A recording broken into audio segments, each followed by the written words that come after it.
Hello and welcome to my review from the fifth week from the English Premier League. Been a fantastic week of games, great results, great goals, and this has actually led to some severe consequences which I will get to in a minute. But let's kick things off with the first game from Carrow Road where Norwich took on Aston Villa. And the game finished Norwich 0, Aston Villa 1. Aston Villa got a crucial away goal.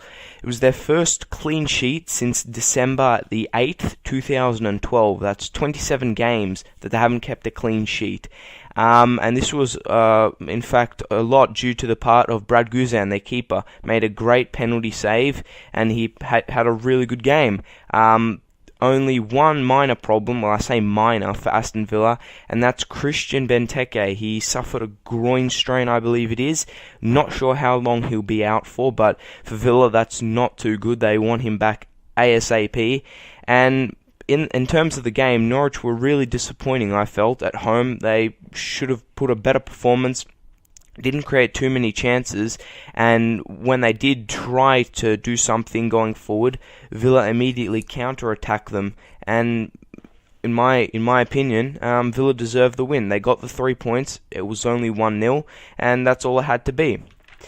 At Anfield now, Liverpool took on Southampton, and again, another surprising result. Finished Liverpool 0, Southampton 1. Now, as you can see on the screen, Liverpool, or should I say Brendan Rodgers, started the game off by playing 4 centre-backs and no traditional full-backs, and really I think that cost them. No one was able to get forward from the back. Kolo Touré and Sakho were really like fishes out of water. They just didn't know what to do in the full-back position, and I think this just set the game style for how Liverpool would play. I thought they played it was a very slow tempo. Their passing was way off, so many silly mistakes that they made, and I thought they just may have felt a bit jaded. As for Southampton, they were excellent in all areas of the pitch. Defence, midfield, they bossed around with Wanyama and Schneiderlin, and up forward they created chances through Lambert, Osvaldo, Lallana. It was a really good performance by the Saints. Defensively, they were strong, and at Anfield, obviously, they were going to have to play on the counter-attack, and they did. And the game probably would have finished off with a few more goals if it hadn't been for both Boric and Simon Mignolet, who made a terrific 3-effort save. It was something I'd never seen before. Absolutely superb. But it wasn't enough for Liverpool, and the Saints ran out the winners 1-0. What an interesting finish this was. At St James's Park, Newcastle versus Hull. The game finished Newcastle United 2, Hull City 3. Who said Hull City had any striker problems? Whoops, that was me. Evidently not. It was a fantastic game. Aluku that was an amazing volley. It was perfect, timed to supreme perfection, and Steve Bruce even credited the strike and saying, he had this in him for a long time. Great game again. Newcastle were extremely poor though. The goals that they created through Remy, both of them. Apart from that, there was a lackluster of chances. Possession wasn't great, and I said that they would have to rely heavily on Hatem Ben Arfa, but they didn't. They didn't rely on anyone. No one had a fantastic game, and it just compounds the dark days that Newcastle have faced. The Joe Kinnear saga, not bringing anyone in the transfers, and now really not a great performance against a Hull City side that really they should be beating.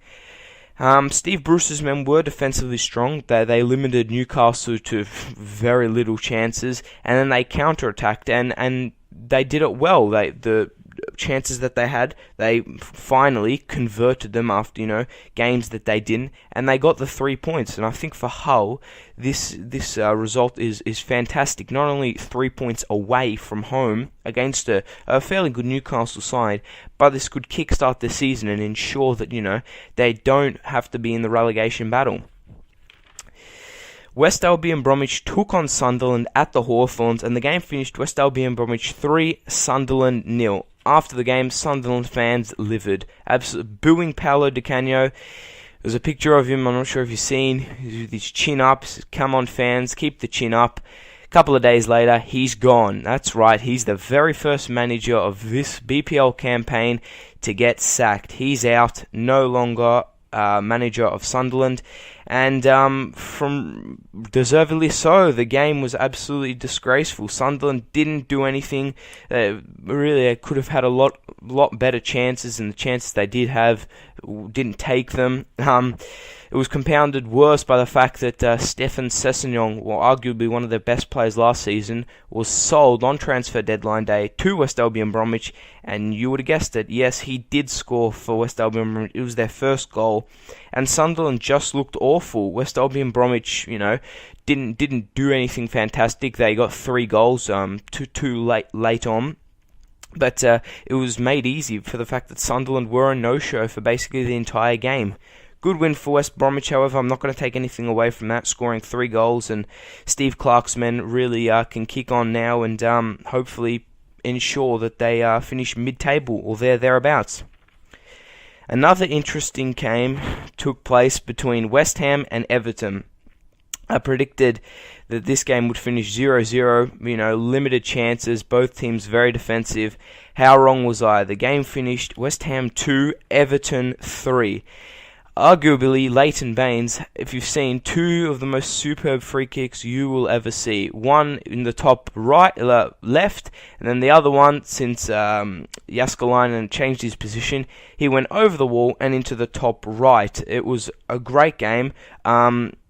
Both teams played really well, actually, and it were fairly even. It was Everton only got back into it when Mark Noble got his second yellow card and was sent off. It's a controversial decision.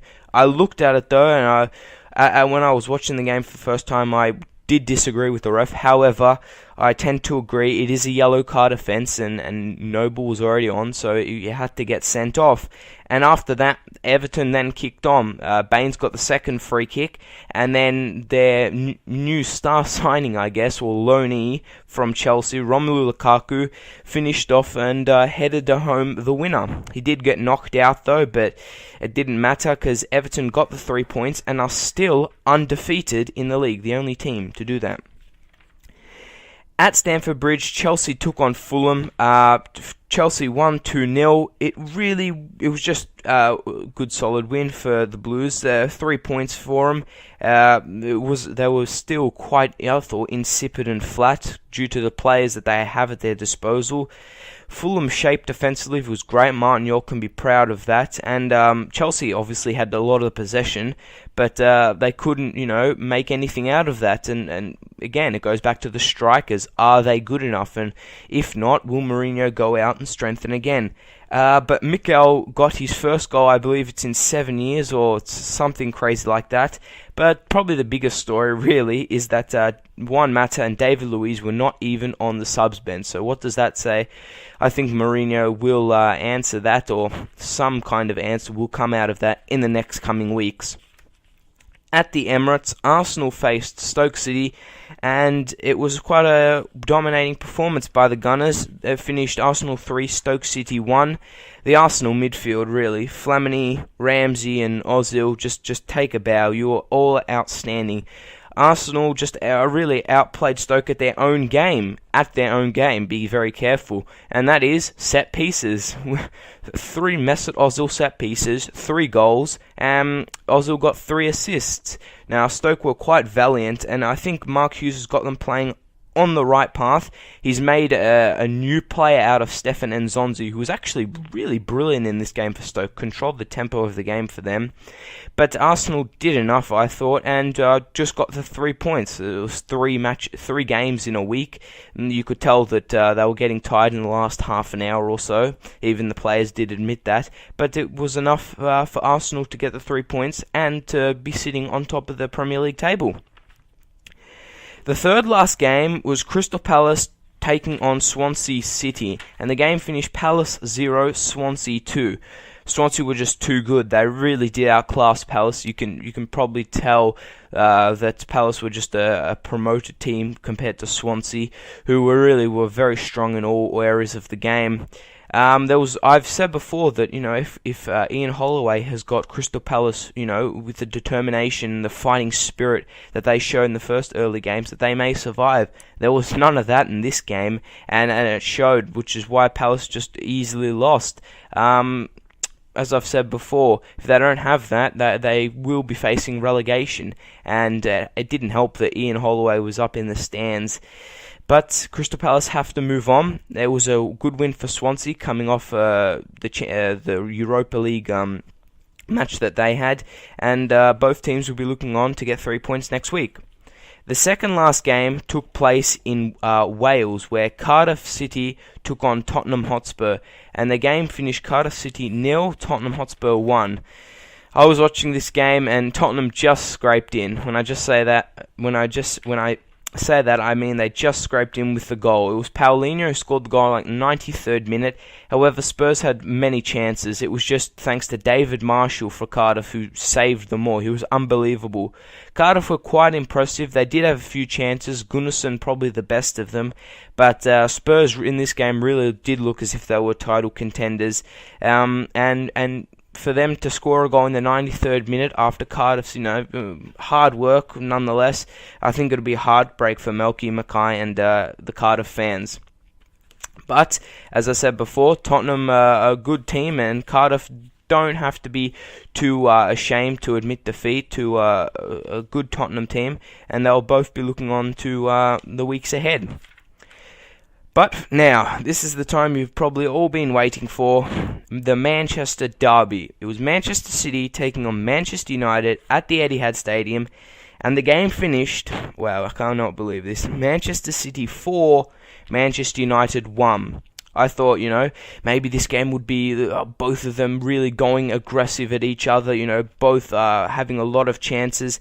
And I was right for only half of that, because Manchester City dominated every facet of the game for basically the first hour of the game. United were absolutely lackluster apart from Rooney, who fought probably tooth and nail to, show some kind of dedication, and he was rewarded with a nice free kick that he scored. However, the players like Vincent Kompany, who really in this game just showed how important he is towards Manchester City in that defence. He's not only arguably a great and world-class centre-back, but he's a leader of men. Him, Yaya Toure, Samir Nasri, Giz Naves, and Sergio Aguero were terrific. I could have put all the Manchester City players that played. They were all really terrific, and credit deserves to go to Manuel Pellegrini, who I had a bit of a disagreement about the way he played against Stoke, but it all came to light. He wanted, them to be rested and go out and attack United, and exactly what they did. And after this win, really, City are back in the title contention. They were never out of it, but now they really look a serious threat. And as for United, well, I've said before that I'm not 100% sure on David Moyes. In the big games, in the Champions League, he's a good manager for probably a lesser club. But United, there's so much pressure, the spotlight's always on you, and we'll just have to see how he handles it. This will determine whether or not he's indeed, the successor to Sir Alex or a failure following Sir Alex. Only time will tell. Right now, you'll be able to see the live ladder, see where your teams play, see how many points they're on, whether they're going to be competing for the title, mid-table, or fighting for relegation. It'll be on the screen right now. That's the wrap-up for all the 10 games for this week from the Premier League. I'll see you very soon for a preview of next week. I hope your team won, and I hope you enjoyed all the games like I did, so I'll see you very soon. Goodbye.